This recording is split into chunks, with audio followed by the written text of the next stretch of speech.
त्वदीय पाद पंकजम नमामि मातु नर्मदे। ओम नमः शिवाय। ओम नमः शिवाय। नर्मदे घर। आज हम 39वां अध्याय पढ़ने जा रहे हैं, काशीराज का मोक्ष। पिछले अध्याय में हमने चित्रसेन का दीर्घतपा महर्षि के पुत्र ऋक्षशंग का वध हो जाने से ऋषि बहुत पश्चाताप करने लगे और उसकी देह को उनके पिता दीर्घतपा के पास ले गए। दीर्घतपा अपने पुत्र की मृत्यु का शोक सह नहीं पाए और वह सपरिवार ही व्याकुल हो गए और उन्होंने सभी ने प्राण त्याग दिए। और राजा चित्रसेन को दीर्घतपा ने कहा कि मुझे शूलभेद नामक महातीर्थ में हमारी अस्थि विसर्जन कर देना और वहीं आप हमारा जो भी पश्चाताप है आपका यह कार्य करने से ही सर आप उस पश्चाताप से आपके पश्चाताप की अग्नि समाप्त हो जाएगी। और इस तरह चित्रसेन शूलभेद नामक तीर्थ में उन सबकी अस्थियां लेकर आए और राजा चित्रसेन ने दीर्घतपा के और सपरिवार उनकी अस्थियों का विसर्जन किया। तभी दीर्घतपा उन्हें आशीर्वाद देकर पुत्र सहित स्वर्गलोक को सिधार गए। और 39वां अध्याय में काशीराज का मोक्ष का वर्णन है। उत्तानपाद ने प्रश्न किया कि राजा चित्रसेन ने शूलभेद तीर्थ के महात्म्य को जानकर क्या किया, कहाँ निवास किया तथा क्या भोजन इत्यादि किया, यह सब हम सुनने की इच्छा रखते हैं। तभी शंकर जी ने कहा, वह राजा चित्रसेन भृगुतुंग पर्वत पर चढ़कर ईशान कोण के कुंड में बहुत बड़ा तप किया। ब्रह्मा विष्णु शंकर आदि सब देवों को हृदय से ध्यान किया। जब ऊपर से नीचे छलांग लगाया तब श्री शंकर जी राजा का हाथ रोककर कहा, चित्रसेन, असमय तुम्हारा प्राण त्यागना उचित नहीं है। आज तुम भी युवक हो, तुम्हारी उम्र शेष है, तुम अभी वापस जाओ, सांसारिक सुखों को भोगते हुए इंद्र के समान निष्कंटक राज्य करो। चित्रसेन ने कहा, देव, मेरी राज्य की कामना नहीं है। मेरे पुत्र, बांधवों, स्त्री, खजाना, घोड़ा इत्यादि कुछ भी नहीं चाहिए। हे महादेव, आप मुझे कुछ दें, रुकावट मत पैदा करें। महेश्वर, आपकी कृपा से आज ही मुझे स्वर्ग की प्राप्ति होगी। श्री शंकर जी ने कहा, जिसके आगे ब्रह्मा विष्णु शंकर हो उसे स्वर्ग का प्रयोजन है, वह वहां जाकर भी क्या करेगा। हम तीनों देव प्रसन्न हैं, तुम उत्तर वर मांग लो। राजन, तुम जो चाहते हो वह मांग लो, मैं सत्य कहता हूँ, इसमें संशय नहीं करना। चित्रसेन ने कहा, यदि मुझ पर ब्रह्मा विष्णु महेश्वर तीनों देव प्रसन्न हैं तो आज से लेकर आप लोग सदा ही यहाँ स्थिर रहें। जिस प्रकार गया क्षेत्र को आप लोगों के पुण्य का स्थल बना दिया है, ठीक उसी प्रकार शूलभेद क्षेत्र को भी परम पवित्र बना दें। जहाँ जहाँ आप लोगों का निवास, वहाँ वहाँ मैं स्थित रहूं और संपूर्ण गणों में मुझे स्वामित्व प्राप्त हो। श्री शंकर जी ने कहा, राजन, आज से शूलभेद तीर्थ में हम रहेंगे। निश्चय ही तीनों कला द्वारा तीनों देव सूक्ष्म से यहाँ निवास करेंगे। आप निश्चय ही नंदी नामक गणाधीश होंगे। मेरे समीप आपकी प्रथम पूजा होगी। तुम्हारे द्वारा हड्डियों के फेंकने से यहाँ जहाँ दीर्घतपा मुनि कुटुंब सहित विमान पर स्थित हो स्वर्ग को गए, तुम वैसा ही करो। हे राजन, इस तरह तीनों देव चित्रसेन को वर प्रदान कर कुल के ऊपर दक्षिण भाग में स्थित हो गए। लोग परस्पर ऐसा कहते हैं कि तीर्थ बहुत श्रेष्ठ है। जैसे गण क्षेत्र परम पुण्य रूप कहा जाता है, वैसे ही नर्मदा के तट पर शूलभेद तीर्थ अति पुण्य क्षेत्र है, इसमें संशय नहीं। श्री शंकर जी ने कहा, यह तीर्थ गया क्षेत्र के समान ही पुण्य तीर्थ है। यहाँ एक बार पिंड और जलदान से ही मनुष्य निर्मलता को प्राप्त हो जाता है। हे राजन, एक गया क्षेत्र को छोड़कर संपूर्ण तीर्थ शूलभेद तीर्थ की 16वीं कला की तुलना में नहीं है। उत्तर और दक्षिण दिशा में 10 हस्त परिमित कुंड है। ईशान कोण, पूर्व तथा पश्चिम दिशा में 21 हाथ वाला कुंड है। पिंडदान आदि कर्मों में इतने प्रमाण वाला यह तीर्थ अधर्म परायण पुरुष यहाँ दान नहीं दे पाते। भगवान विष्णु वहाँ पिता के रूप में है, ब्रह्मा पितामह रूप और रुद्र रूप में प्रपितामह स्थित हुए। इस प्रकार तीनों पुरुष यहाँ स्थित हैं। हमारे पुत्र पौत्र आदि कब इस तीर्थ को देखेंगे और कब तारेंगे? राजन, इस प्रकार से पितर पुत्रों की प्रतीक्षा करते हैं। मनुष्य शूलभेद तीर्थ में स्नान कर तथा एक बार भी शंकर जी का दर्शन करने, फिर 7 जन्म तक पुत्र निर्धन या रोगी नहीं होता। पिता के पक्ष की 21 पीढ़ियों को व मातृकुल की 21 पीढ़ियों को, स्त्री पक्ष की 10 पीढ़ियों को यह तार देता है। राजन, शूलभेद वन में यदि कोई शाक, मूल, फल या अन्य उत्तम पदार्थ हो तो क्या कहना? इसमें एक ब्राह्मण को भी भोजन करा देने पर करोड़ों ब्राह्मणों का भोजन संपन्न हो जाता है। जो भक्त पुरुष 5 स्थानों में श्राद्ध करता है, प्रेत भूत रूपी संपूर्ण कुलों का वह उद्धार कर देता है। श्रद्धा पूर्वक पितर निमित्त दान आदि करने वाला पुरुष यहाँ श्री शंकर जी का वास है, वहाँ ही निवास करता है। जो पुण्य आत्मा की हत्या करने वाले, गौ ब्राह्मण को मारने वाले, दाढ़ वाले जीव सिंह व्याघ्रादि के द्वारा जल में डूब जाने पर, यह बिजली गिरने से मर जाने पर और इनका अग्नि संस्कार अशौच और मृतक दाह नहीं होता, उस तीर्थ में इन पुरुषों के निमित्त जो पुरुष भक्ति से श्रद्धा करता है, उन्हें अवश्य ही एक युग पर्यंत के लिए छुटकारा मिल जाता है। इसमें संशय नहीं। अज्ञान से अथवा जो पाप बाल भाव से हो गया है, राजन, वह पुरुष स्नान मात्र से उससे संपूर्ण पाप को नष्ट कर देता है।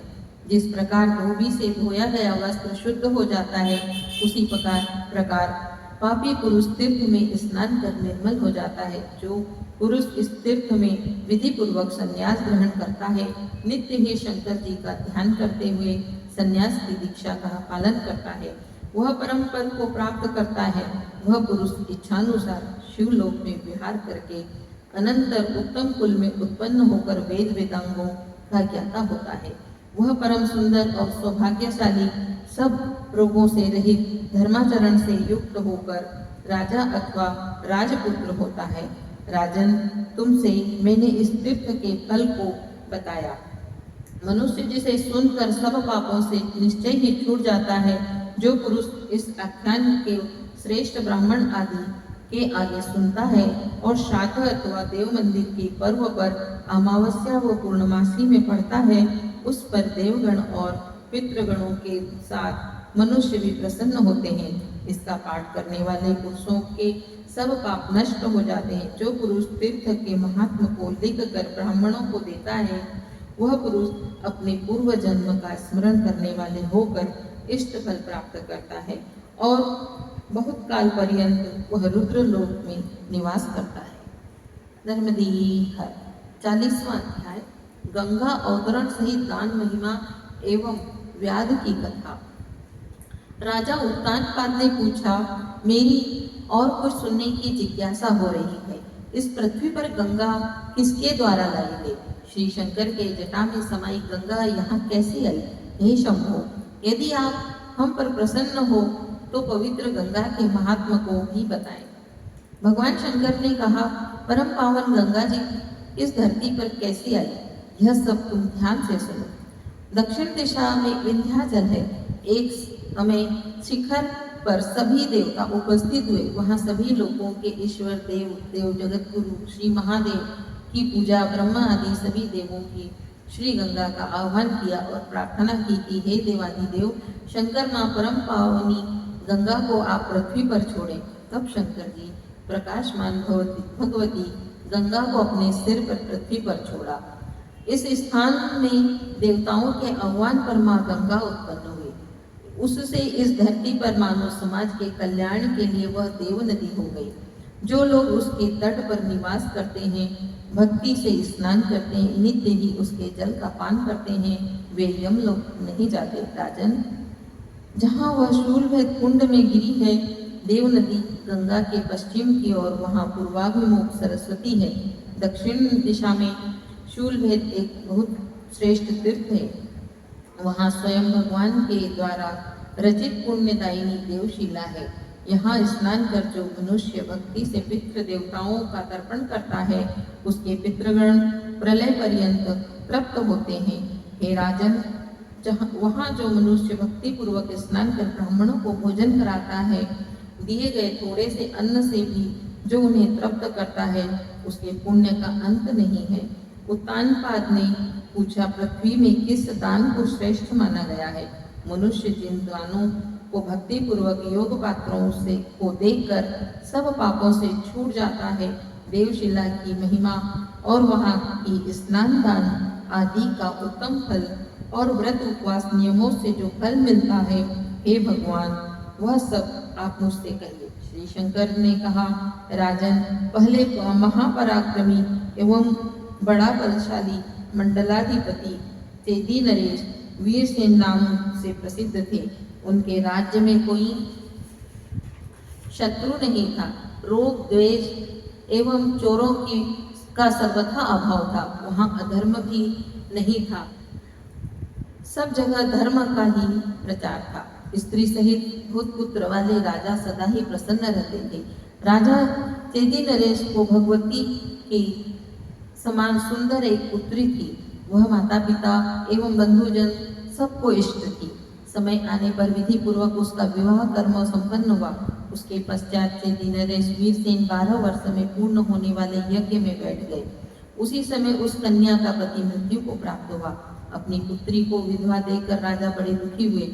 वहां दुख से पीड़ित होकर अपनी पत्नी से राजा ने यह वचन बोले, प्रिय, जीवन भर के लिए यह अत्यंत दुस्सह दुख प्राप्त हुआ है। रूप यौवन संपन्न यह किस प्रकार रक्षा के योग्य है? कहीं इस अवस्था में कुल न दूषित हो। इस पुत्री की रक्षा कैसे हो? भानुमति की रक्षा के विषय में कोई अन्य उपाय नहीं है। परस्पर वाद विवाद करते हुए माता पिता को देख सुनकर वह कन्या बोली। भानुमति ने कहा, पिताजी, तुम्हारे आगे कुछ कहते हुए मुझे किसी प्रकार की लज्जा नहीं। हे राजा, यह सत्य है, मेरे लिए तुम्हें कोई दोष नहीं लगेगा। पिताजी, आज से लेकर मैं केशों की सजावट नहीं करूंगी। आपके घर में मोटे वस्त्र के आधे टुकड़े को धारण करूंगी। पुराणों में बताए गए व्रतों को मैं शीघ्र ही करूंगी। आपने शरीर को सूखा दूंगी और भगवान को प्रसन्न करूंगी। पिताजी, मेरी ऐसी इच्छा है, यदि आप अनुमति दें। भानुमति के वचन सुनकर राजा बहुत प्रसन्न हुए। तीर्थ यात्रा का निश्चय कर बहुत बड़ा खजाना देकर वृद्ध पुरुषों को उनकी रक्षा में नियुक्त करके हथियारबंद पुरुषों को भी नियुक्त कर पुरोहित के साथ अन्य ब्राह्मणों, दास दासी और पैदल सैनिकों को जो इसकी रक्षा में समर्थ थे नियुक्त करके राजा ने उसे जाने की आज्ञा दी। तदनंतर, हे राजन, पिता के मत से ही गंगा के तट पर जाकर गंगा के दोनों तटों पर स्नान कर गंध, चंदन, माल, भूषण आदि से श्रेष्ठ ब्राह्मणों की पूजा करती हुई वह 12 वर्ष तक गंगा के तट पर रही। फिर वह गंगा को छोड़कर दक्षिण दिशा को गई, जहाँ महानदी रेवा, वहाँ वह मंत्रियों के साथ पहुंची। 5 वर्ष तक वह ओंकार क्षेत्र के अमरकंटक में रही। उत्तर दिशा दक्षिण तीर्थों में भ्रमण करती हुई वहां एक तीर्थ से दूसरे तीर्थ पहुंची। तीर्थों में बारंबार स्नान कर आलस्य छोड़कर भक्ति पूर्वक ब्राह्मणों की पूजा कर देव नदी शिव गंगा के समीप में पश्चिम दिशा में जाकर मुनि वृंदों से पूर्ण पुण्य आश्रम को देखा। मुनियों को देखकर वह प्रणाम कर बोली, महानुभाव, आप लोग मुझसे इस तीर्थ का नाम और महिमा कहने की कृपा करें। ऋषियों ने कहा, यह चक्र तीर्थ के नाम से प्रसिद्ध है। पूर्व काल में प्रसन्न होकर शूलधारी शंकर जी ने विष्णु को चक्र दिया था। इस तीर्थ में जो स्नान कर पितृ देवताओं का तर्पण करता है, उसका संसार में पुनः आगमन नहीं होता, निस्संदेह नहीं। हे तपस्विनी, दूसरे दिन शूलभेद तीर्थ में जाना चाहिए। वहां जाकर पूर्वोक्त विधान से विधि पूर्वक स्नान करना उचित है। ऐसा करने से मनुष्य 3 जन्मों के पाप से छूट जाता है, इसमें संशय नहीं। तिल युक्त जल से 3 अंजलि देने से उसके पितृगण 12 वर्ष पर्यंत निश्चित ही तृप्त रहते हैं। हे राजन, जो पुरुष भक्ति से देवज्ञ ब्राह्मणों को सानिध्य में लेकर श्राद्ध करे, धर्म पूर्वक ब्याज लेने वाले और वेदादि ज्ञान से रहित नित्य क्रिया ब्राह्मण कर्मों से हीन ब्राह्मणों द्वारा नहीं कराना चाहिए। इस प्रकार पितृगणों को दिया गया दान अक्षय हो जाता है। तीसरे दिन पुण्य देने वाली उत्तम देवशिला हो जाए। पहले देवों के द्वारा उत्पन्न की गई पुण्यदायिनी गंगा वहां दिखाई देती है। हे राजन, वहां भी स्नान कर तिल मिश्रित जल देना चाहिए। वहां एक बार पिंड देने से मनुष्य ब्रह्म हत्या से मुक्त हो जाता है। दोनों पक्षों की एकादशी में उपवास कर रात्रि जागरण कर पुराण की कथा सुने, पुष्प धूप आदि से भगवान विष्णु का पूजन करें, पितर ब्राह्मणों को भोजन करावें और अपनी शक्ति अनुसार दान दें। चौथे दिन पुनः जहाँ पूर्वाभिमुख सरस्वती है वहां जाएं।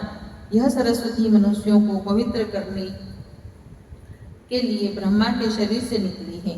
मनुष्य उसमें भक्ति पूर्वक स्नान कर पितृ देवताओं का तर्पण करे, विधि पूर्वक श्राद्ध कर विद्वान सदाचारी ब्राह्मणों को भोजन करावे, जिससे उसके पितृगण 12 वर्ष पर्यंत तृप्त रहे। यह स्थान सर्वदेवमय और सर्वतीर्थमय है। करोड़ों देवों से तथा कोटि लिंगों से युक्त उत्तम है। जो पुरुष वहां स्नान कर जितेंद्रिय और पवित्र होकर त्रिरात्र व्रत करता है, वहां एक पक्ष, 1 मास अथवा 6 मास का या वर्ष निवास करता है तो पुनः उसका जन्म मनुष्य लोक में नहीं होता, उसका वास स्वर्ग में हो जाता है। जो वहां नियम से स्थित होकर रहता है वह पुरुष 3 जन्मों के पाप से मुक्त हो जाता है। पुरुष के बिना ही जो स्त्री 12 वर्ष पर्यंत पवित्र व्रत वाली होकर स्थित होती है, वह स्त्री असंख्य समय तक शिवलोक में निवास करती है। हे मुनियों के वचन सुनकर राजा वीरसेन की पुत्री बड़े हर्ष से वहां चली गई थी। तदनंतर उस तीर्थ में स्नान कर दिन रात सावधान रहकर वह राजपुत्री तीर्थ का प्रभाव देकर फिर वचन बोली, पुरोहित सहित ब्राह्मणों, आज तुम मेरा वचन सुनो। मैं ऐसे स्थान को जीवन पर्यंत नहीं छोड़ूंगी। मेरे माता पिता से तुम लोग जाकर यह वचन कहो कि तुम्हारी कन्या शूलभेद तीर्थ में रहकर नियम युक्त और व्रत पालन में तत्पर है। हे राजन, ऐसा कहकर वह भानुमति वहीं रहने लगी। एक दिन के बीच में उपवास करती हुई वह नित्य भगवान विष्णु का चिंतन करती थी। दिन रात वह धूप और दीपक से साथ चंदन जलाती, हाथ पैर धोकर पवित्रता से स्वयं ब्राह्मणों को भोजन कराती। इस प्रकार वह राजकुमारी 12 वर्ष पर्यंत वहां व्रतधारिणी होकर निवास करती रही। श्री शंकर जी ने कहा, हे राजन, देवशिला का विशेष महात्मा श्रवण करें। हे महाबाहो, इस पुराने इतिहास को सुने। कोई वनचारी शबर बहेलिया अपनी स्त्री के साथ दुर्भिक्ष से पीड़ित होकर वहां मांस के लिए किसी वन में गया। वहां उसने न तो पक्षियों को न मृगों को देखा और न फलों को ही पाया, केवल कमलिनी समूह के से शोभित एक सरोवर देखा। वहां सरोवर को देखकर शबरी बोली, तुम भोजन के लिए दिव्य कमल पुष्प ले आओ। यहाँ शूलभेद तीर्थ में देव पूजन के लिए इन पुष्पों का विक्रय होगा, क्योंकि यहाँ शूलभेद तीर्थ में धर्मशील लोग रहते हैं। उसने अपनी पत्नी के वचन सुन कमल पुष्पों को ले लिया। तट पर उतरकर सामने एक बाग को देखा। उस बाग में खूब पके हुए बिल्व फलों को लेकर वह शूलभेद पहुंचा। उसने वहां बहुत लोगों को देखा। हे राजन, चैत्र मास में शुक्ल पक्ष की में एकादशी तीर्थ में बालक व्रत और स्त्रियां भी वहां व्रत करती थी। वह देवशिला के ऊपर बनाए गए वस्त्रों से चारों ओर घिरे हुए थे। विचित्र मालाओं से सुशोभित दिव्य मंडप को देखा। व्रतधारी नियमों के संपन्न आश्रमों में रहने वाले ऋषिगण भी वहां आए। वे सभी अग्निहोत्री से हे राजश्रेष्ठ अग्निहोत्री थे। हे राजश्रेष्ठ, मुनि समुदाय से भरे हुए देव नदी के रमणीय तट पर आ रहे लोगों को मार्ग में मिल रहा था। वह बहुत लोगों को देखकर शबरी ने अपने पति से कहा, तुम जाकर किसी से भी पूछो आज स्नान का क्या कारण है। जो पर्व सुने जाते हैं उसमें कौन सा पर्व आज है? सूर्य ग्रहण या चंद्र ग्रहण तो नहीं है, यह अयन तिथि है, यह अक्षय तृतीया है। तब शबरी ने अपने पति के वचन सुनकर वहां गई। अपने सामने एक स्त्री को देखकर उत्तम कमल पुष्प लिए उसने पूछा, भद्रे आज कौन तिथि है, कौन सा उत्सव पर्व है, यह मुझे बताओ। ये लोग क्यों स्नान कर रहे हैं, इसके स्नान का क्या कारण है। स्त्री ने कहा, सब पापों का नाश करने वाले पुण्य एकादशी तिथि है, जिसके एक बार भी इसका व्रत कर लिया वह स्त्री स्वर्ग जाती है। उस स्त्री द्वारा वहाँ कही बातें सुनकर शबरी ने उस स्त्री के द्वारा कही बातें बहेलिया से कहा, आज तो बालक वृद्धों से उपवास की गई पुण्यदायिनी एकादशी तिथि है। आज सब पापों की नाशक मदन एकादशी पर्व है। यहाँ कोई श्रेष्ठ सुंदरी राजकुमारी नियम से युक्त है, वह नियत आहार वाली व्रत में स्थित भानुमति नामक पतिव्रता सुनी जाती है। तीनों लोकों में इस राजपुत्री के समान कोई प्रसिद्ध नहीं है। पृथ्वी में यह सुंदरी अवतार लिए हुए दृष्टिगोचर हो रही है। स्त्री की बातें सुनकर शबर ने उससे कहा, तुम शीघ्र ही दाम के अनुसार कमलों को देकर भोजन करो। मेरी यह बुद्धि हो रही है कि मैं भोजन आज न करूं। हे भद्रे, अपनी पाप बुद्धि के कारण मैंने शुभ कल्याण का पुण्य का संग्रह कभी नहीं किया। शबरी ने कहा, नाथ, मैंने भी तुमसे पूर्व किसी दिन भोजन नहीं ग्रहण किया। तुम्हारे भोजन से बचा अन्न ही मैंने सदा ग्रहण किया है, ऐसा मैं याद करती हूँ। स्त्री के निश्चय को जानकर वह स्नान करने गया। आधे उत्तरीय वस्त्र से श्रद्धापूर्वक स्नान कर भक्ति से संपूर्ण देवों को प्रणाम कर देवशिला के पास गया। शंकित होकर भी वह भगवान को नमन कर स्थित हुआ। शबरी ने जिस स्त्री को 2 कमल पुष्प दिए थे, उसने उन्हें रानी को दे दिया। तब उसने उन पुष्पों को देखकर उस दासी से कहा, इन पुष्पों को तुमने कहाँ से पाया, मुझे बताओ। शीघ्र ही वहां जाकर तुम और कमल पुष्प ले आओ। अन्न व धन देकर तुम कमल पुष्प ला दो। भानुमति की बात सुनकर वह दासी शबरी के पास गई और बोली, मुझे तुम श्रीफल और बहुत सा फूल दे दो। शबरी ने कहा, मैं तुम्हें पुष्प और श्रीफल विशेष रूप से दूंगी, किंतु इसके बदले में कोई लाभ नहीं चाहती, कुछ कामना मुझे नहीं है, यह जाकर रानी से कह दो। उस दासी ने वहां शीघ्र जाकर उस वृत्तांत को रानी से निवेदन किया। शबरी के कहे वचनों से विस्तार से उस दासी ने कहा। दासी के वचन सुनकर रानी स्वयं वहां गई। बड़े प्रेम से रानी ने कहा। दासी के वचन सुनकर रानी स्वयं वहां गई। बड़े प्रेम से रानी ने शबरी से कहा, तुम मूल्य लेकर कमल पुष्प दे दो। शबरी ने कहा, देवी, मैं फल पुष्पों का कोई मूल्य नहीं चाहती हूँ, मुझसे आप इच्छानुसार श्रीफल, बेल और पुष्प ले लो। विधि पूर्वक तुम भगवान विष्णु की पूजा करो। रानी भानुमति ने कहा, इस समय मैं तुम्हारे कमल पुष्पों को बिना मूल्य नहीं लूंगी। एक खारी परिमित अन्न के इसके बदले तुम्हें दूंगी, तुम ग्रहण करो। 10, 20 अथवा 30, 40 खारी परिमित अन्न चाहे ले लो, और इससे भी अधिक 100 खारी ले लो। प्रायः 128 सेर की एक खारी होती है। 128 सेर की एक खारी होती है। दुर्भिक्ष रूपी समुद्र से भी तुम पार हो जाओ। धन, रत्न, सोना, जो कुछ तुम्हें इष्ट हो वह सब कमल प्राप्ति के लिए मैं दूंगी, इसमें संदेह नहीं। शबरी बोली, देवी, हे सुंदर मुख वाली, आज मैं भगवान को छोड़कर भोजन की चिंता नहीं करती। हे कल्याणी, देव कार्य के सिवा मेरी और कोई इच्छा नहीं है।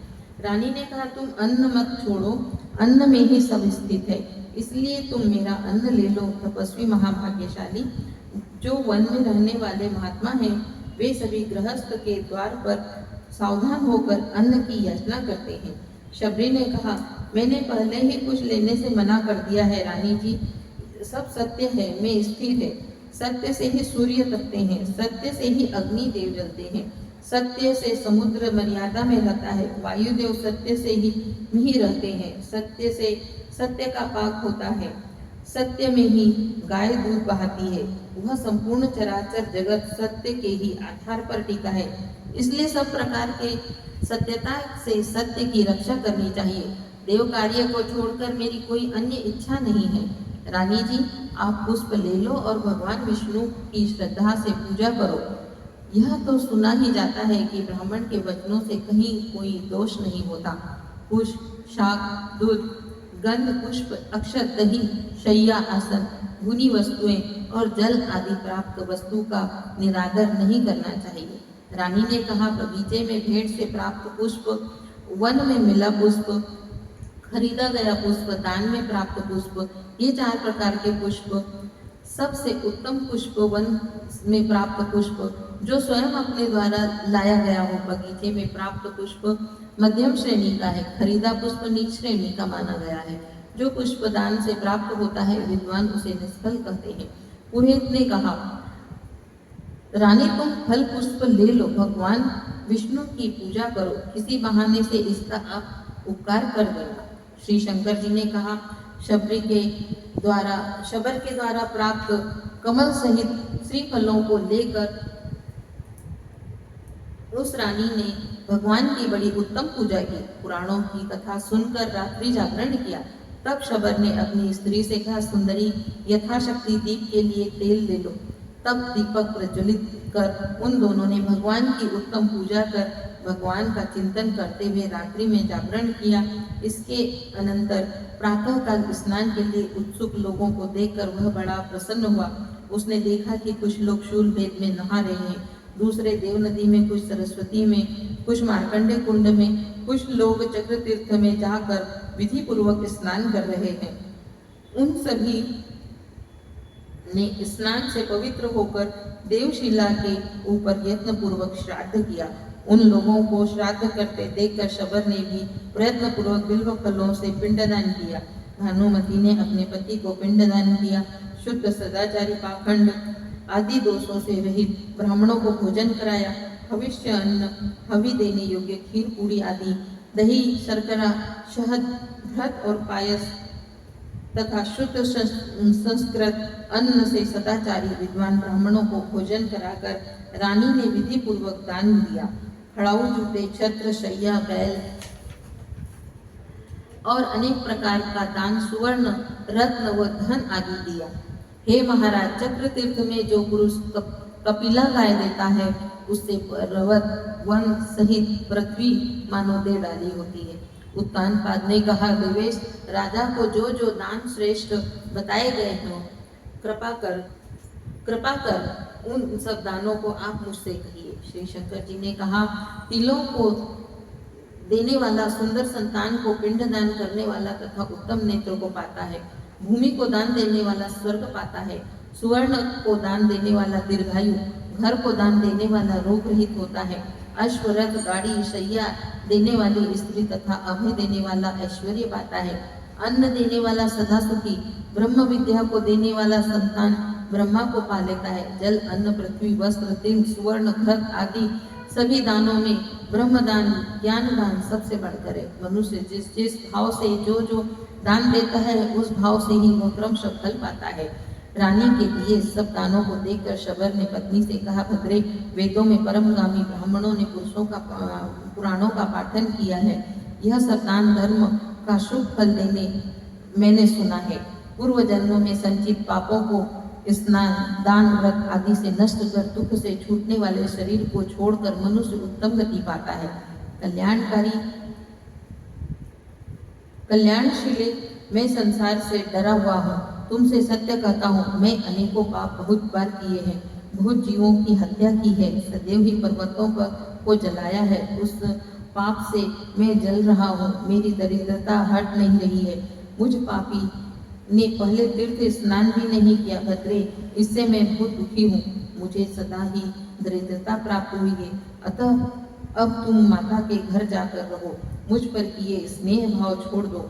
पहाड़ की चोटी पर चढ़कर अब मैं अपने शरीर को छोड़ना चाहता हूँ। शबरी ने कहा, मुझे भी माता पिता से कोई कार्य नहीं है और स्वजन बांधवों से भी कोई प्रयोजन नहीं है। हे प्राणनाथ, जो गति तुम्हारी होगी वही गति मुझे भी इष्ट है। स्त्रियों का कोई ऐसा धर्म भी नहीं है, पति के बिना उसका जीवन भी नहीं है। धर्मशास्त्रों में अनेक प्रकार के स्त्री शरीर में दोष सुने जाते हैं। अतः भोजेंद्र शबर, तुम अब पारण करो, जिससे तुम्हारा व्रत नष्ट न हो। जो तुमको अभीष्ट करने की इच्छा हो वह भगवान विष्णु के उद्देश्य से करो। स्त्री की बातें सुनकर वह शबर बड़ा प्रसन्न हुआ। श्रीफल लेकर विधि पूर्वक शीघ्र ही हवन कर उसने सब देवों को प्रणाम कर उस स्त्री के साथ भोजन किया। चैत्र पूर्णिमा में विषुवत काल जानकर वहाँ वह 3 दिन निवास किया। नर्मदे हर।